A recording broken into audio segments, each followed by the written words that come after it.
To watch the latest from India Science, don't forget to subscribe to the channel and press on the bell icon to get notifications on all the science-related videos.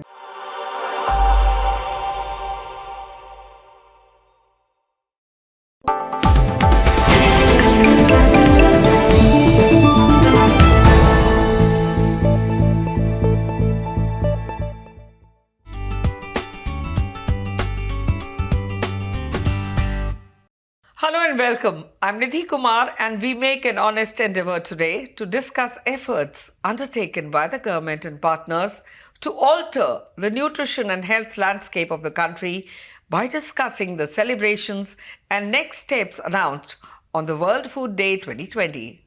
Let's have a look on this report.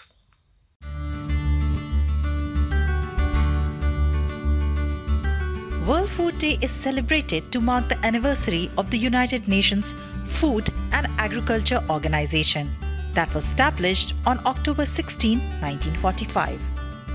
It is not just a celebration, but it also creates awareness about the existing problems of obesity and malnutrition due to hunger. The world's second most populous country and the fifth largest economy in the world, India is home to a quarter of the world's undernourished people.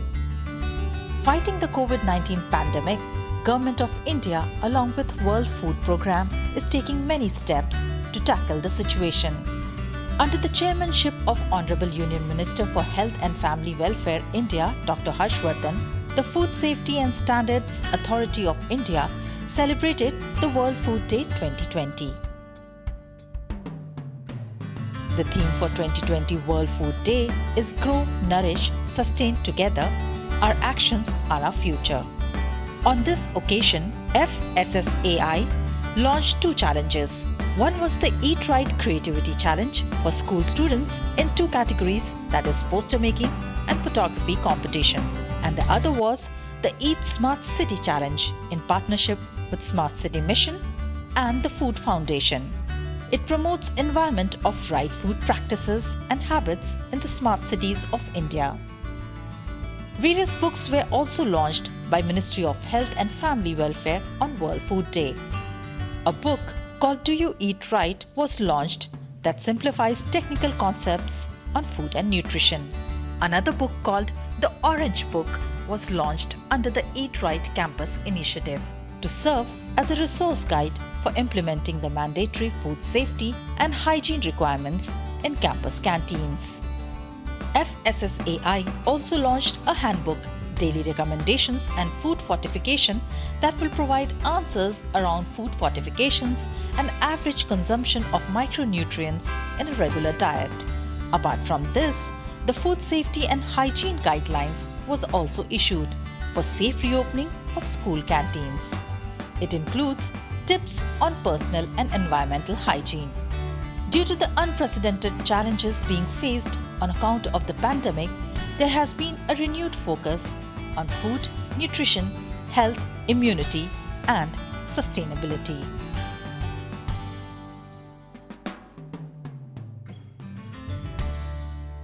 In view of the global pandemic, World Food Day's theme called for global solidarity to help all populations, and especially the most vulnerable, to recover from the crisis and to make food systems more resilient and robust.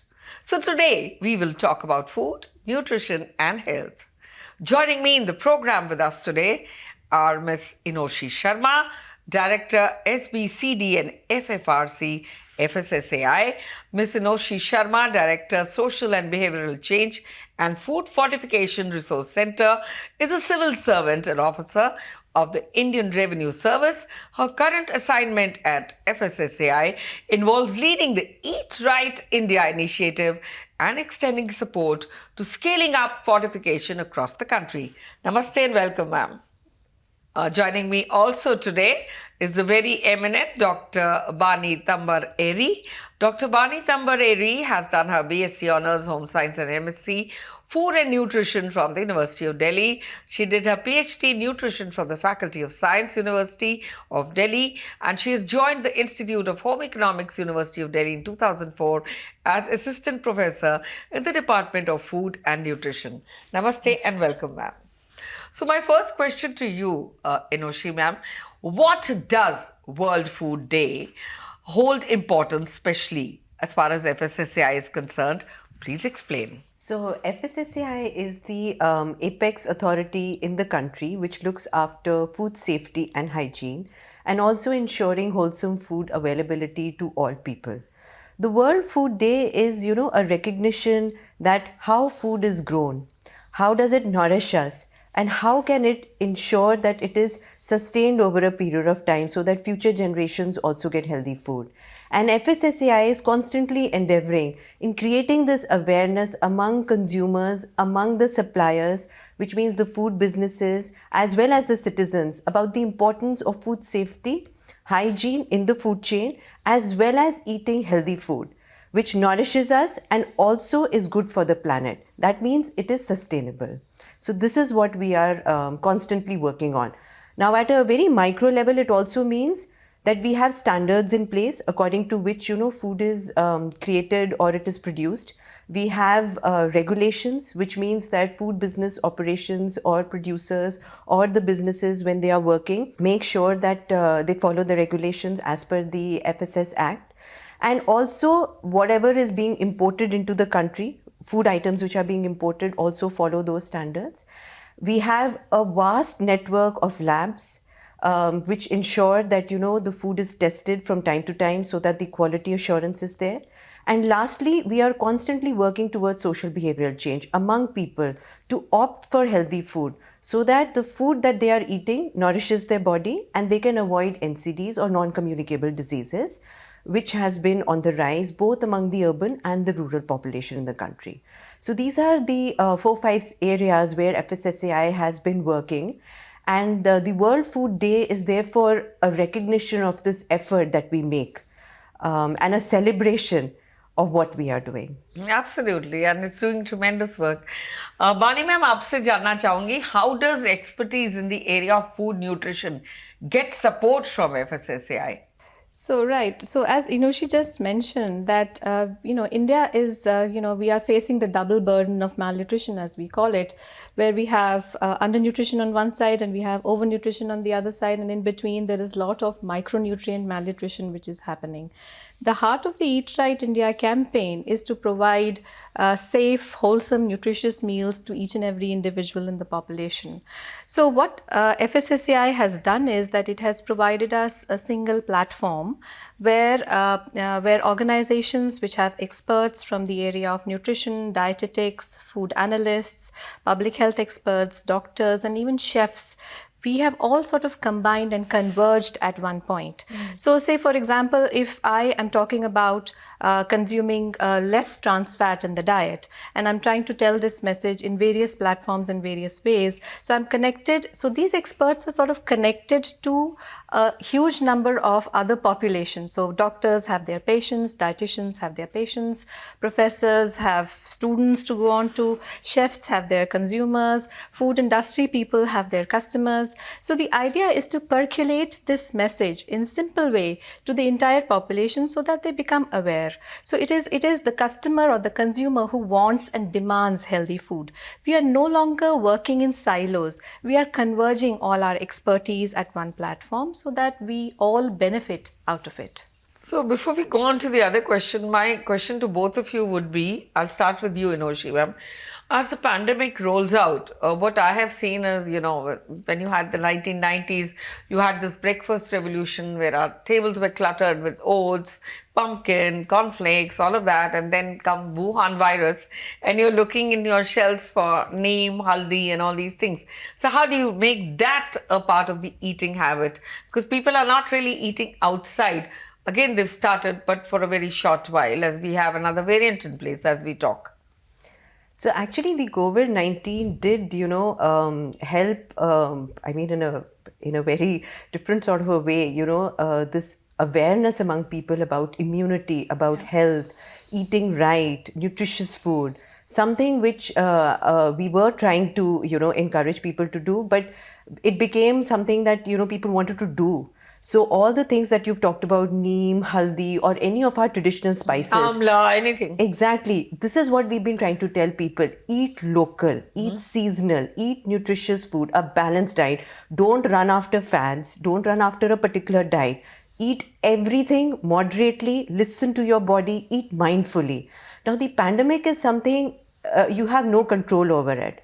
But if you are ensured that you are not having some sort of a disease already, or your organs are not weak, you've already built up a good immune system. Even if you do have it, it's very easy then to fight it. So for this, you need to work now. You have to start eating right now. It's not something that I do 7 days and then I forget about it. I have to keep doing it. And for that, you have to make sure what is the environment in your house.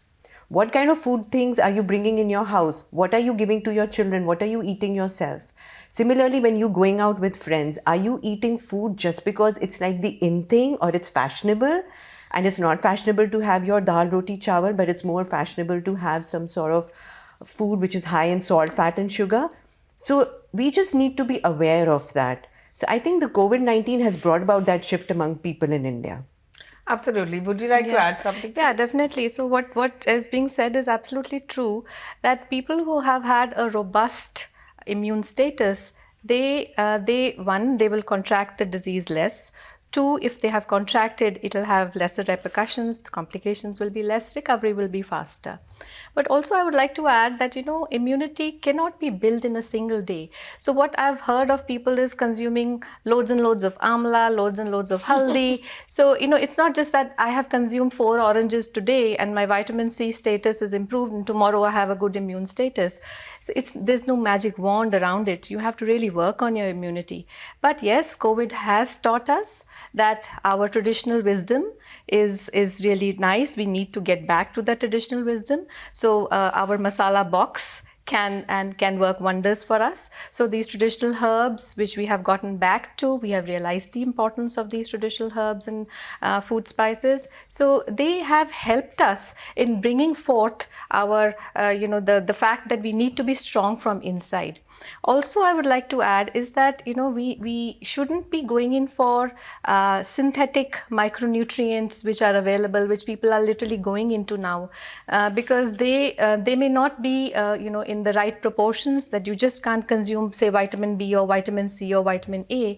Wholesome food, wholesome meals, what we call the traditional Indian thali, which has chawal and roti and dal and sabzi and dahi and some salad, is the best. So it's like a lifestyle which you need to change, and that I think has been brought about. And as Enoshi mentioned, that we are also very worried about what the food fads are, especially the youngsters, and that is what we need to target, that population, because when once one feels that disease is not going to strike me, or disease takes and especially the non-communicable diseases take a longer time for them to be propagated in the body. So therefore, building good immune status and nutrition has a very, very important preventive role. And if we realize it now, I think it's going to work best for us. And on this note, we're going in for a short break. Stay tuned. When we come back, we'll talk more on how to alter the food and nutritional landscape of India.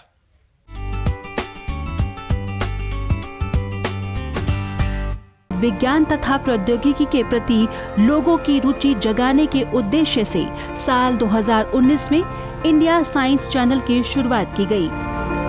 विज्ञान और प्रौद्योगिकी विभाग द्वारा शुरू किया गया internet आधारित ये विज्ञान वेब चैनल विभाग के स्वायत्त संस्थान विज्ञान प्रसार द्वारा संचालित किया जा रहा है। इस चैनल पर विज्ञान पर आधारित डॉक्यूमेंट्रीज, ताज़ा विषयों पर स्टूडियो चर्चा, साक्षात्कार और हर आयु वर्ग को आकर्षित करने वाली विज्ञान लघु फिल्में और साप्ताहिक कार्यक्रम प्रसारित किए जा रहे हैं। सोशल मीडिया और इंटरनेट की पहुंच आज हर जगह, हर व्यक्ति तक है। ऐसे में देश में वैज्ञानिक चेतना के प्रसार के लिए ये माध्यम सबसे उपयुक्त कहा जा सकता है।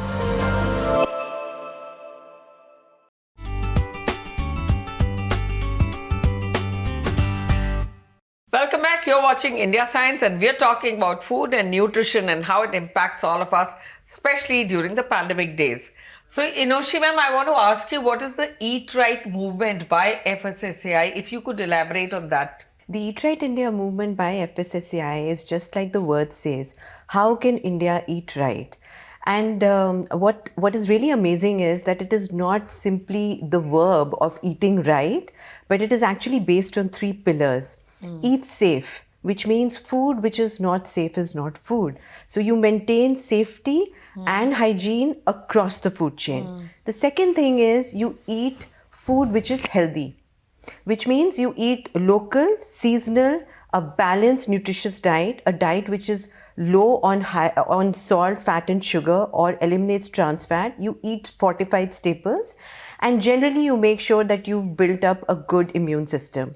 And then eat sustainably, which means what you are eating is not just good for your palate, you don't just enjoy it, but it is also good for your planet, which means it is sustainable in the long run. So you actually try to reduce the plastic which is there in the processing stage, or reduce the wastage of water, or even used cooking oil getting back into the food chain, you try to do away with that. So these are the 3 pillars on which the Eat Right initiative is based. Now, because food is not something, that just FSSAI works. A lot of governments, a lot of ministry, a lot of departments of the government are in fact working with food. So what it does, it takes a food systems approach. What it means is, at the national or at the macro level, you try to work with the various departments or ministries in the whole of government approach. So you work with, say, the women and child, you work with health, you work with environment, science and technology, agriculture, food processing, small scale industries. And you try to inbuild the message of safety, hygiene and nutrition there. And the other is taking the whole of society approach, which means you work with networks such as NetProfen, where Bani ji is there. You work with industry associations, development partners, international organizations, and try to make an organic movement out of it so that people are reached out through various channels, not just your traditional mediums, but people are being told this information from a 360-degree approach. Now, this approach is also really helpful because what happens is that I get the same information from different people. I get the same information from school, I get it from the place where I'm working, I get it on TV or on radio, and I also get it from my doctor. So a lot of people are giving me the same message. And it stays. And it stays because now it's ingrained inside me. So the Eat Right movement that way, that is why it's so effective, because it wants to bring about that change and everyday change into our lives. You also mentioned fortification. Can you tell us how that's done? So we have actually initiated the process of fortifying 5 staples in the country: wheat, rice, oil, milk and salt. In fact, we are very soon going to come out with regulations for mandatory fortification of oil and milk, which means that all the oil and milk which is coming from the organized sector in the country will be fortified with vitamin A and D. A lot of us Indians, almost 60%, are having some sort of a hidden hunger, which also means we have micronutrient deficiency, B12, iron. Anemia is very much prevalent in the country, both among men and women, but among women and children, almost 50% are anemic. So that actually makes you very vulnerable to diseases, tiredness, lack of concentration, a host of other such problems. So when you add these micronutrients to staples which people are consuming on a regular basis, it actually covers up these deficiencies. So already through the public distribution system, through the MDM program, the ICDS program, the various safety net programs of the government, fortified staples are being provided to the citizens of the country. So fortified staples are also available in the open market. So you and I can easily purchase it in any of the stores. There's something written on the pouch that you purchase. So we have a plus F logo on a fortified staple. So the recognition that it is fortified comes from the plus F branding that is there. So Bani ma'am, how does the Eat Right movement bring about a transformational change in society as we speak? especially in such times. Right, absolutely. So the Eat Right movement has been sort of envisaged like a Jan Andolan. It is like it's for the people.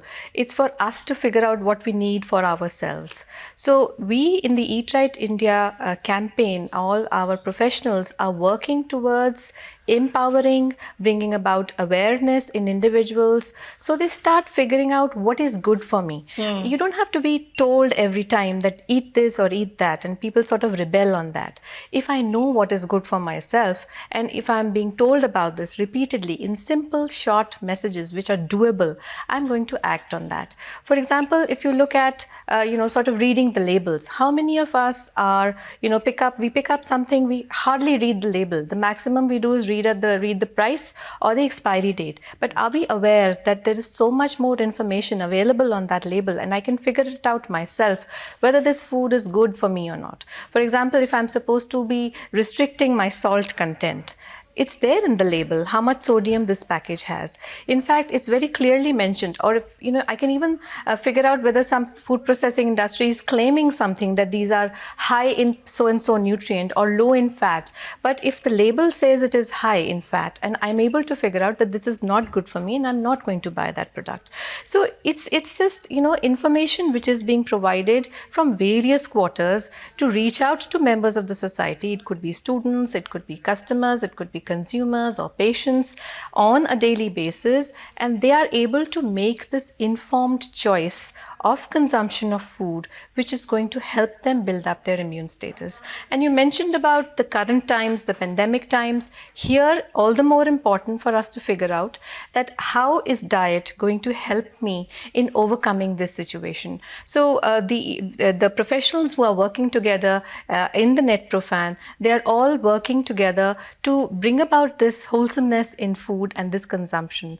There are chapters all over the country. We have around 22, 23 chapters which are spread all over the country, and there is a concerted effort to bring about this change so that we are able to empower the population so that they demand healthy food. And once the demand arises, the industry is going to provide us healthy food as well.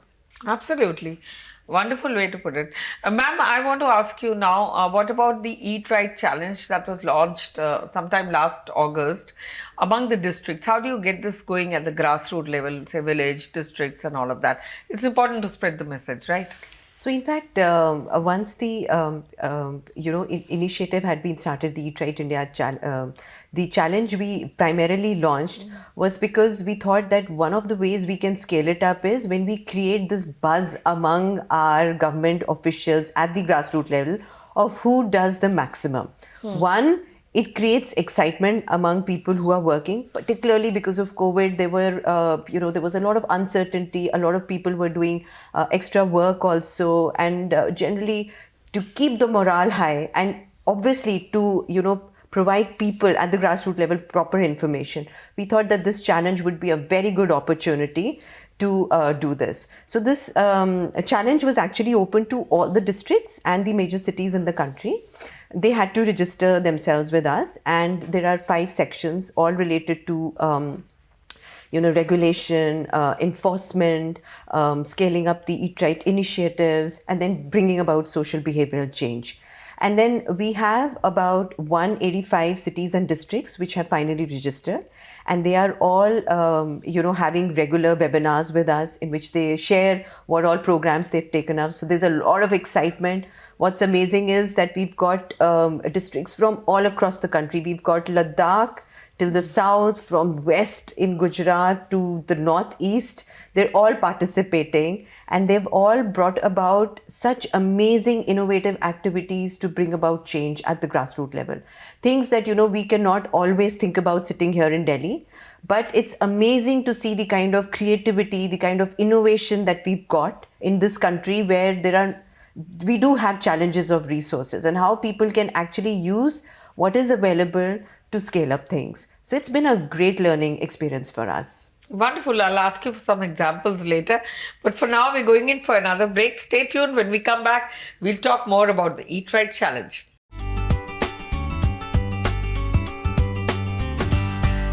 विज्ञान तथा प्रौद्योगिकी के प्रति लोगों की रुचि जगाने के उद्देश्य से साल 2019 में इंडिया साइंस चैनल की शुरुआत की गई। विज्ञान और प्रौद्योगिकी विभाग द्वारा शुरू किया गया इंटरनेट आधारित ये विज्ञान वेब चैनल विभाग के स्वायत्त संस्थान विज्ञान प्रसार द्वारा संचालित किया जा रहा है। इस चैनल पर विज्ञान पर आधारित डॉक्यूमेंट्रीज, ताज़ा विषयों पर स्टूडियो चर्चा, साक्षात्कार और हर आयु वर्ग को आकर्षित करने वाली विज्ञान लघु फिल्में और साप्ताहिक कार्यक्रम प्रसारित किए जा रहे हैं। सोशल मीडिया और इंटरनेट की पहुंच आज हर जगह, हर व्यक्ति तक है। ऐसे में देश में वैज्ञानिक चेतना के प्रसार के लिए ये माध्यम सबसे उपयुक्त कहा जा सकता है।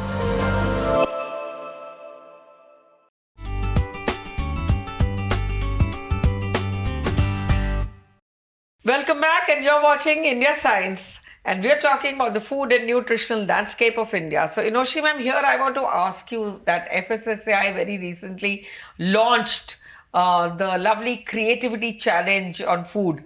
So, can you tell us more, because our viewers would love to know more.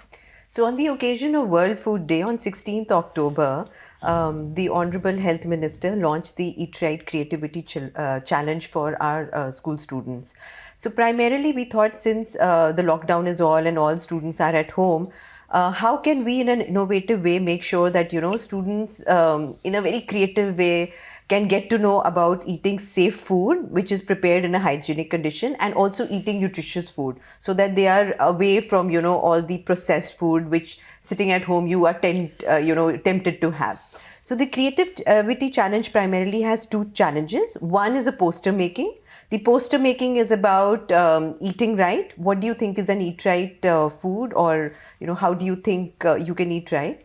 And then there is a photography challenge. So the students have to take a picture of a nice thali or some creative way in which a balanced diet can be showcased. And of course, anything related to COVID-19 and how you can fight COVID-19. So with this theme, we thought that, you know, students can participate in it. So that is what the Creativity How lovely. Challenge. I mean, what an innovative thing to do, and they would have learned so much while doing it. And what do you think the students can do in future also, and how do you think this could have impacted the students? So yes, I think it's a brilliant idea to involve students, be it school students or students from college or other educational institutions, because what we feel is that if you're educating one child, this child is taking this information, this knowledge to the family. So you're educating one person, but the entire family gets educated. And in fact, I go farther than this. I feel that if you're educating a girl child, she's not only educating her own family, she's taking it further to her husband's family. So the information which we are spreading, and it spreads manifold to other members of the society as well. So Eat Right Challenge also has this component of the Eat Right campuses, where educational institutions have been targeted. So if you have a right food environment where there is proper information, there is proper availability of the right type of foods, so consumption of food will be better. Now here I would also like to point out that if, you know, we have this concept about Western type of diet being harmful for us, but we forget that the diets which we consume in the Indian scenario, in case of the samosas and kachoris and namkeens and bhujiyas and papars and pickles, they are also very high in the fat, salt content, and these foods, we need to educate people that these foods are also not very healthy. So it's not just the Western diet which is harmful. Many of our Indian fast foods are also harmful. So we need to educate, and students would be the best messengers for that. Absolutely. Jalebi and samosa. Yes. And we're all high with that.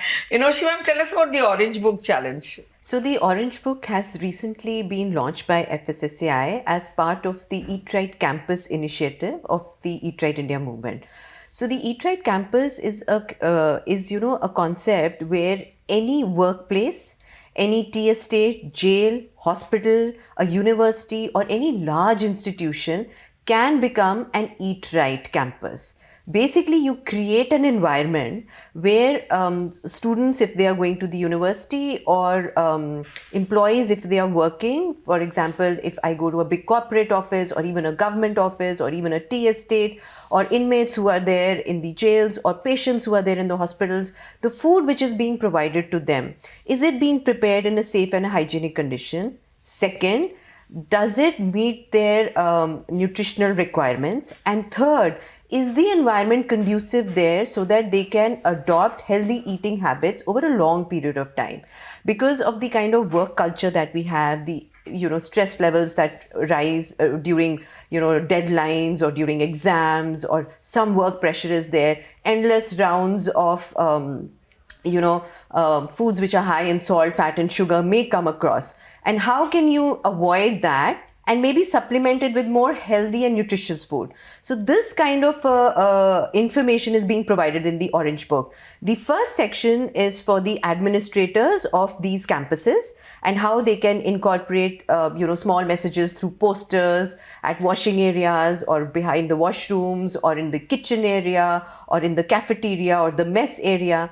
The second part is for the employees. What kind of tiffin box can you bring to the workplace? Wonderful. Because sometimes we run out of ideas. What kind of healthy snacks can we have? Like, we've got beautiful snacks in our country: makhanas, roasted peanuts, bhunawa chana, sprouts. All these kind of foods, if we bring, they're very healthy, very nutritious, and they keep you satiated for a long period of time. High on protein as well.